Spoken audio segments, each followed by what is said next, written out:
হিসাবে সে তার থেকে অনেক অনেক বেশি আনন্দ স্যার আমাকে দিয়েছে, এর জন্য স্যারকে অনেক ধন্যবাদ।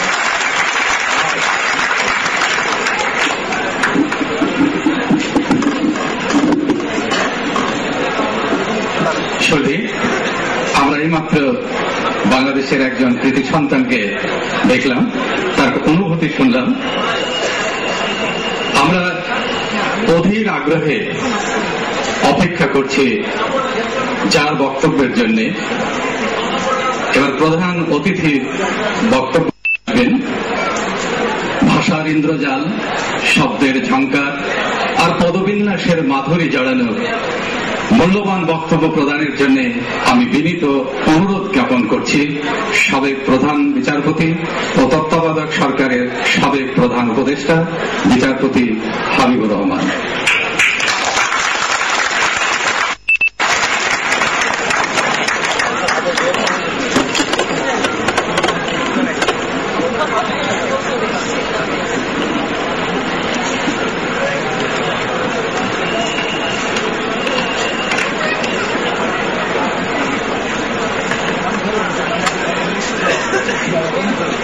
শ্রদ্ধেয় সভাপতি,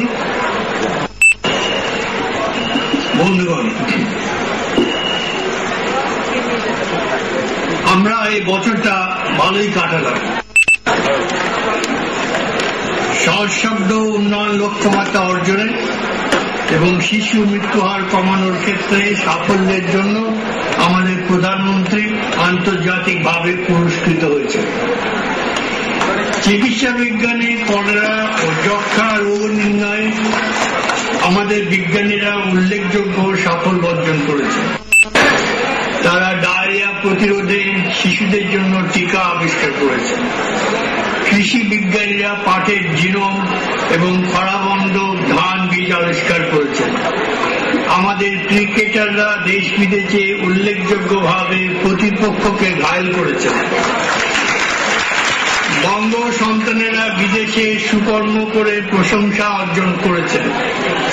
ফটিকছড়ির ছেলে ডক্টর শুভ রায় কৃত্রিম কিডনি তৈরি করেছেন।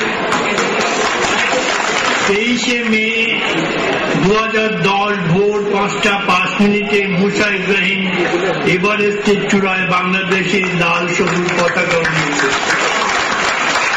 এই পটভূমিতে আমরা বড় আশা করে তোমাদের দিকে তাকিয়ে আছি। দেশ বা সমাজের উন্নয়ন কর্ম জটিল, কঠিন ও বিচিত্র এবং মোটেই সহজ ও স্বচ্ছ নয়। সমাজের সব দায়িত্ব কেবল নির্বাচিত প্রতিনিধির ওপর ছেড়ে দিয়ে নিশ্চিন্ত হওয়া যায় না। আজ সারা পৃথিবীতে রাজনীতিবিদদের ভাবমূর্তি মেঘাচ্ছন্ন। নিজেদের বেতন, ভাতা, সুবিধাদি এবং বিশেষ অধিকার সম্পর্কে এরা উদগ্রভাবে সচেতন। পৃথিবীর সর্বত্র এদের দেখা যায়। নির্বাচনের কড়ি সংগ্রহে নাম করার রাজনীতিকরা ধরা খেয়েছেন ইউরোপে। এক্ষেত্রে আমরা অবশ্য ধরা ছোঁয়ার বাইরে। পাশ্চাত্যের বড় ঘরের যেসব দেশে গণতান্ত্রিক পুঁজি ঐতিহ্যগতভাবে সুপ্রতিষ্ঠিত, সেসব দেশের গণতন্ত্রে ফাটল দেখা যাচ্ছে। ওইসব দেশের কেচ্ছা কেলেঙ্কারির কথা তুলে দরিদ্র দেশের ফকির মিসকিন গণতন্ত্রের পান্ডারা নিজেদের অনিয়ম ঢাকতে অজুহাত প্রদর্শন করে থাকেন। 1989 সালে বার্লিন প্রাচীর ভাঙার পর বিশ্বের অর্ধেকের বেশি মানুষ এখন কোনো না কোনো গণতান্ত্রিক শাসন ব্যবস্থায় বসবাস করছে। সম্প্রতি ইকোনমিক্স পত্রিকার এক প্রতিবেদনে প্রকাশিত হয়েছে 5টি বিষয়: নির্বাচন প্রক্রিয়া ও বহুত্ববাদ, জনগণের স্বাধীনতা, সরকারের কর্মপদ্ধতি, রাজনৈতিক অংশগ্রহণ ও রাজনৈতিক সংস্কৃতি বিবেচনা করে বলা হয়েছে পূর্ণ গণতন্ত্র রয়েছে 26টি দেশে। এক্ষেত্রে 9 গড়ের স্থান শীর্ষে। সুইডেন, যুক্তরাষ্ট্র ও যুক্তরাজ্যে গণতন্ত্র চর্চায় অবনতি ঘটেছে। 53টি ত্রুটিযুক্ত গণতন্ত্রের মধ্যে ভারত একটি।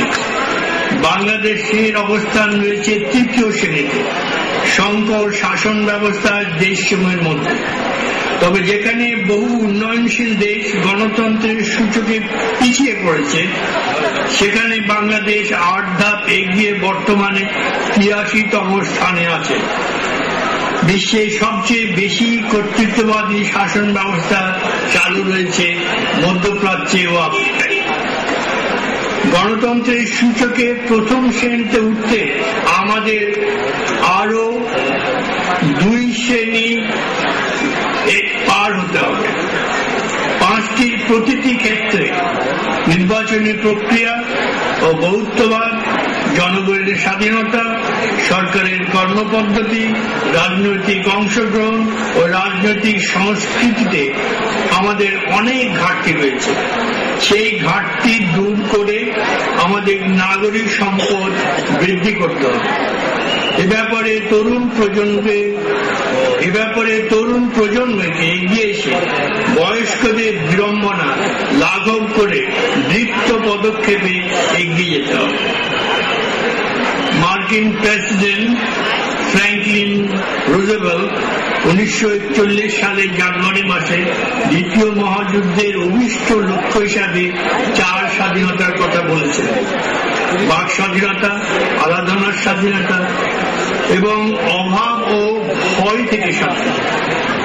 আমি মনে করি আমরা আরেকটি ভয় আতঙ্কিত। সে ভয় হচ্ছে নির্বাচনে হেরে যাবার ভয়। যতদিন আমরা এই ভয় থেকে মুক্ত হচ্ছি, ততদিন আমাদের নির্বাচন হবে ব্যয়বহুল, জবরদস্তিমূলক, বিদ্বিষ্ট ও পঙ্গু। তরুণ প্রজন্মকে আমাদের শেখাতে হবে নির্বাচন বা প্রতিদ্বন্দ্বিতায় ফলাফল মেনে নিতে হবে, হাসি মুখে না হলেও গোমরা মুখে নিম্নাজি হয়ে। তরুণ প্রজন্মকে জবাবদিহি ও দায়িত্ববোধ রপ্ত করতে হবে। গুরু বা লঘু অসদাচরণকে কি হয়েছে তাতে বলে যেন তারা বেপরোয়া না হয়। আজকাল রাষ্ট্রীয় কর্তব্য অভাবিতভাবে বেসরকারীকরণের চেষ্টা হচ্ছে। ইউরোপে কোথাও কোথাও কারাগারের প্রশাসন বেসরকারি হাতে তুলে দেওয়া হয়েছে। বেসরকারিভাবে পাশের দেশে বন্দর, বিদ্যুৎ কেন্দ্র ও রেলপথ নির্মিত হচ্ছে। সংস্কার কর্ম দেখাশোনার জন্য বেসরকারি সংস্কার উপর নির্ভর করা হচ্ছে।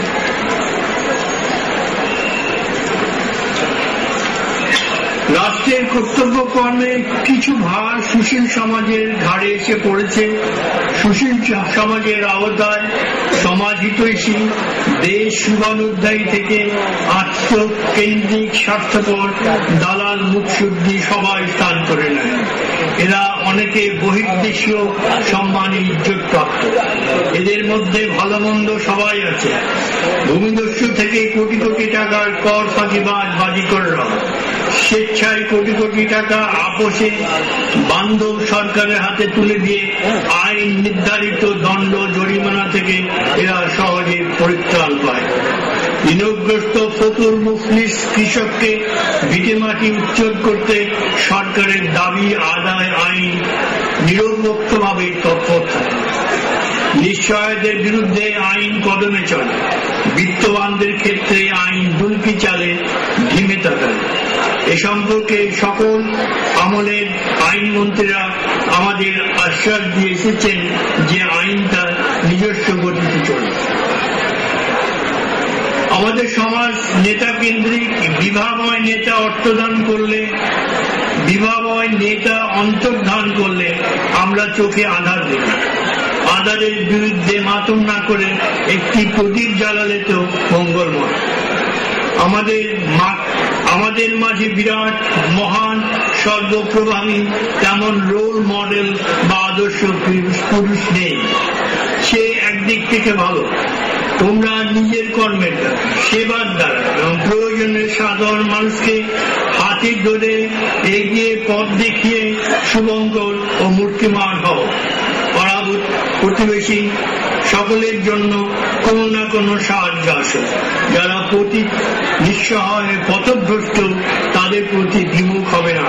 সমাজে যেভাবে মাদকতা উন্মাদনা বৃদ্ধি পাচ্ছে, হঠকারী অপরাধীদের বিরুদ্ধে আমাদের একযোগে দাঁড়াতে হবে। সব দোষ নন্দ ঘোষ বলে সরকারের ঘাড়ে চাপিয়ে সিদ্ধান্বেষী আত্মতৃপ্তি লাভ করতে পারে, তাতে কোনো উপকার বা লাভ হবে না।